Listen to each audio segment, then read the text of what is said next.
Supreme court ने सोमवार को एक बेहद अहम सुनवाई के दौरान उमर खालिद को जमानत ना देने वाली अपनी ही एक पुराने फैसले पर गंभीर सवाल उठाए हैं। कोर्ट ने साफ साफ कहा कि चाहे मामला यूएपीए जैसे गंभीर ही क्यों ना हो, अगर कोई शख्स लंबे समय से जेल में है और ट्रायल में देरी हो रही है तो उसे जमानत दी जा सकती है। अदालत ने साफ किया कि जमानत नियम है और जेल अपवाद, ये सिद्धांत हर जगह लागू होता है। आइए जानते हैं कोर्ट ने ऐसा क्यों कहा और इसके पीछे की पूरी कहानी क्या है।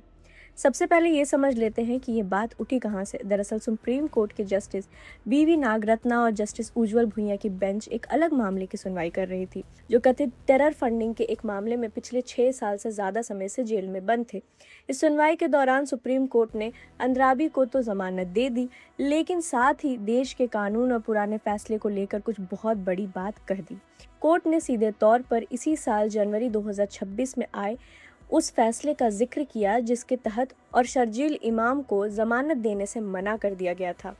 अब बात करते हैं कि कोर्ट ने अपने पुराने फैसले पर असहमति क्यों जताई। जस्टिस उज्जवल भुइयां ने अपने फैसले में कहा कि छोटी बेंच को हमेशा बड़ी बेंच के फैसलों का पालन करना चाहिए।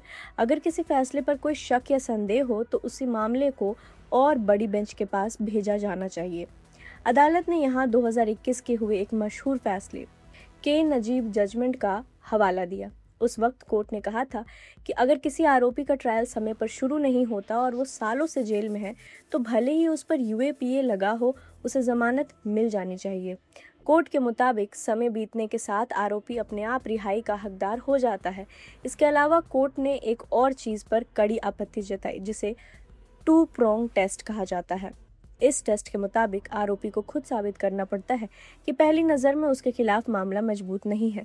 सुप्रीम कोर्ट ने कहा कि ये तरीका बिल्कुल गलत है। अगर सिर्फ शुरुआती आरोपों को देखकर किसी को सालों तक जेल में रखा जाए तो ये बिना ट्रायल के ही उसे सज़ा देने जैसा हो जाएगा, तो न्याय के सिद्धांतों के बिल्कुल खिलाफ है।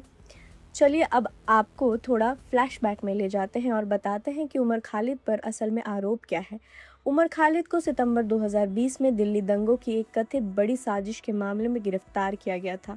दिल्ली पुलिस का आरोप है कि जब देश में नागरिकता संशोधन कानून यानी सीएए के खिलाफ प्रदर्शन चल रहे थे, तब उमर खालिद ने भड़काऊ भाषण दिए थे और वे दंगों की साजिश का हिस्सा थे।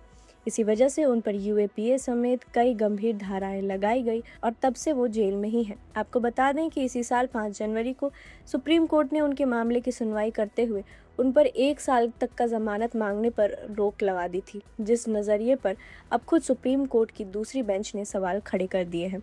कुल मिलाकर सुप्रीम कोर्ट की इस ताज़ा टिप्पणी ने एक बार फिर ये बहस छेड़ दी है कि किसी भी इंसान की व्यक्तिगत स्वतंत्रता सबसे ऊपर है। कोर्ट ने साफ संदेश दिया है कि जांच या कानून के नाम पर किसी को बिना ट्रायल के सालों तक जेल में नहीं रखा जा सकता। अब देखना ये होगा कि इस टिप्पणी का उमर खालिद और उसके जैसे दूसरे मामलों पर आगे क्या असर पड़ता है। आज की इस खबर में इतना ही। फिलहाल के लिए बने रहे प्रभात खबर के साथ। प्रभातखबर.com, विश्वास वही, रफ्तार नहीं।